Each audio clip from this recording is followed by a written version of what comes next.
Episode అయితే చూద్దామండి. So Ramya నిజంగానే తనుజని ఎక్స్పోజ్ చేసిందా అని అనిపించింది నాకైతే. ఎందుకంటే రీజన్స్ చాలా ఉన్నాయి. అసలు ఆ అమ్మాయి చాలా కరెక్ట్గా మాట్లాడింది అనిపించింది నాకైతే రమ్య. సో తనకైతే పాజిటివ్ ఎపిసోడ్ లా ఉంది. ఎందుకంటే రమ్య తనుజని చేసినప్పుడు కాదు, తనుజ మళ్ళీ రమ్యని చేసినప్పుడు. సో చాలా కరెక్ట్గా ఉన్నాయి. అవి ఏంటో మాట్లాడుకుందాము.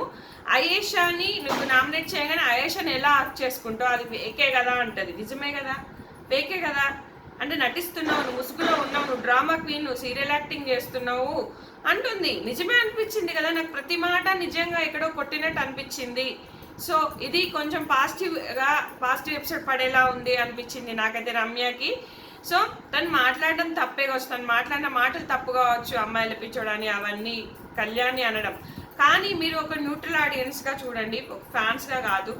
ఫస్ట్లో మనం ఏమనుకున్నాము ఒక్కసారి ఆలోచించండి. మనము కళ్యాణ్ రీతుని ఏడ్చినప్పుడు ఇట్లా ఓదార్చడం కానీ ముట్టుకొని ఏంటి ఇంత వర్స్ట్గా బిహేవ్ చేస్తున్నాడు, ఏంటి ఇంత సోల్జర్ అండ్ ఇలా చేస్తున్నాడు ఏంటి అని అనుకున్నామా లేదా? అలాగే తనుజ కూడా ఊకి ఏంటి గంటకు 4 సార్లు నానా నానా అంటుంది. ఏంటి నానా అనే వాడిని ఏంటి కొత్తగా అసలు ఎప్పుడు ఏ సీజన్లో ఎక్కడ క్రియేట్ చేసుకుని వాడు ఏంటి ఈమె క్రియేట్ చేసుకుంది. మళ్ళీ ఏజ్ గ్యాప్ ఉందంటే అంత లేదు. ఆయన 44 ఈమె 34 35 ఈమె ఉంటుంది. సో పెద్ద ఏజ్ గ్యాప్ కూడా లేదు. అదే శ్రీజ ప్రియ వాళ్ళు నాన్న సింగారం, ఈమె నాన్న అని ఎందుకు అనిందో అర్థం కాలేదు. అది కూడా నాకు అసలు ఫస్ట్లో అయితే నాకు చాలా దరిద్రంగా అనిపించింది. నాకు ఏంటి రిలేషన్స్ ఏంటి అని. ఏం లేదబ్బా, ఆమె నటిస్తుంది, సంజన మాధురితో అదే చెప్తుంది, ఆమె సీరియల్ యాక్టింగ్ చేస్తుంది అని నాకు కూడా అనిపించింది. నిన్న కూడా ఆమె పెద్దగా ఏమి అనిపించలేనా, ఏడుస్తుంది కానీ అది ఏదో ఫేక్ ఏడుపులా అనిపించింది నాకు. ఇంకా దివ్య ఎక్కువ ఫీల్ అయినట్టు అనిపించింది. నా ఒపీనియన్ చెప్తున్నా, తనుజ ఫ్యాన్స్ ఫీల్ అవ్వకండి. సో నాకు అనిపించింది నిజంగానే. ఎందుకంటే మళ్ళీ తర్వాత గేమ్లోకి దిగిపోయింది ఆమె పక్కా. ఏంటంటే ఒక సపోర్ట్ చూసుకుంటుంది. భరణి అయినా కళ్యాణ్ అయినా ఒక స్ట్రాంగ్ పర్సన్ కావాలి ఏదైనా ఆట వస్తే అన్నట్టుగా ఆలోచిస్తుంది నాకు అనిపించింది. నువ్వు రమ్యను ఎందుకు నామినేట్ చేసినావు? 2 చప్పట్లు కొడితే కాదు, విజిల్ అక్కడ 2 చప్పట్లు కొడితేనే అని అక్కడ రమ్య స్టార్ట్ చేసింది. కానీ అక్కడ మనకు మాధురి అంటారు. మాధురి గారితో రాజు అని ఎందుకు నువ్వు ఎక్కువ ఇదైపోతున్నావు? యాక్చువల్గా ఎందుకు నీకు మాధురితో బంధం ఎందుకు అవసరమా నీకు? ఆమెతో బంధం అంటే ఆమె గట్టిగా మాట్లాడుతుంది, ఏదో పొలిటీషియన్ నుంచి వచ్చింది, సో ముందు నాకు పొలిటీషియన్ ఓట్స్ కూడా పడచ్చు ఏమైతే అంటే నువ్వు ఏదో ఒకటి దూరం ఆలోచిస్తున్నావు. సో నువ్వు రమ్య క్వశ్చన్ చేసినప్పుడు నా గేమ్ అది, నువ్వెవరు నన్ను అడగడానికి? గేమ్ ఆడుతున్నట్టే, ఆడడానికే వచ్చావు.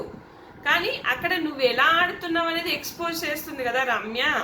నువ్వు ఆడే విధానం ఏంటి? ఇప్పుడు ఆడే విధానం రైట్ అయి ఉండొచ్చు, రాంగ్ అయి ఉండొచ్చు. జనాలకు ఏది వెళ్ళి కనెక్ట్ అయ్యి ఓట్స్ వేస్తారో అది ఇంపార్టెంట్ మనం. సో నీకు సీరియల్ ఫ్యాన్స్ ఉన్నారు, సీరియల్ ఓటింగ్ పడుతుంది, ఫస్ట్ నుంచి నువ్వు ప్రియకృష్ణ ఫాలోయింగ్ ఉంది. సో నువ్వు ఆడినా ఆడకున్నా ఓట్స్ పడుతూనే ఉన్నాయి.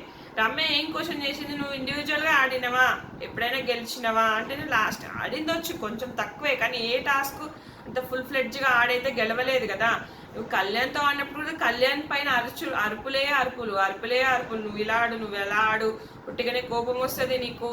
సో ఆ ముసుగు, ఆ ఫేక్లో ఉన్నావు అనేది నాకు ఎక్స్పోజ్ చేసినట్టుగా అనిపించింది. సో రమ్య ఎన్ని రోజులు ఉన్నా ఉండకపోయినా, ఒక పెద్ద పిల్లర్ని టచ్ చేసినా కూడా తన పాయింట్స్ కరెక్టే కదా అనిపించింది నాకైతే.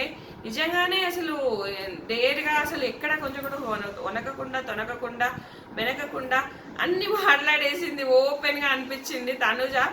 మళ్ళీ కళ్యాణ్తో వెళ్ళి చేతులు వేయించుకోవడం అంటే, ఒకప్పుడు నీకు చేతులు వేస్తే నచ్చలేదు, ఇప్పుడు ఎందుకు మళ్ళీ చేతులు వేసుకుంటున్నావు అంటే మీరు అనుకున్నది తప్పు, మా ఇద్దరి మధ్యలో మా ఆలోచనలు వేరు, మేము వేరు అని ఏం నిరూపించాలనుకుంటున్నావు నువ్వు అనేది నాకు అక్కడ ఎక్కడో అనిపించింది తనుజ.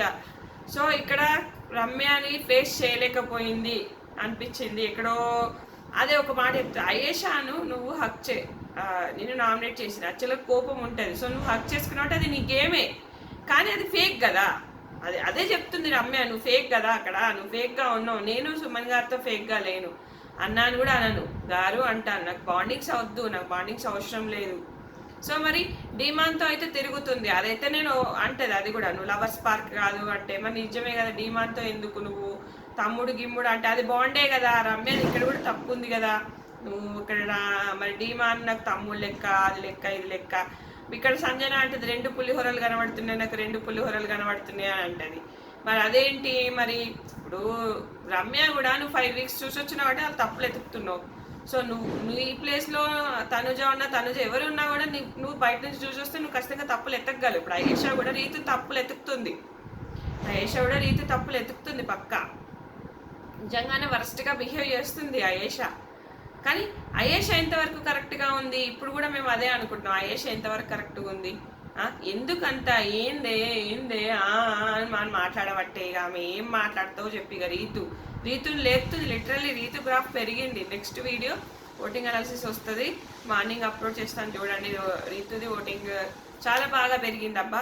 సో మీకు నిజంగానే రమ్య ఎక్స్పోజ్ చేసిందంటే ఖచ్చితంగా లైక్ చేయండి, కామెంట్ చేయండి, అలాగే సబ్స్క్రైబ్ చేసుకోండి. అలాగే కింద నా ఇన్స్టా ఉంటుంది, అందులో కూడా ఫాలో అవ్వండి. Thanks friends.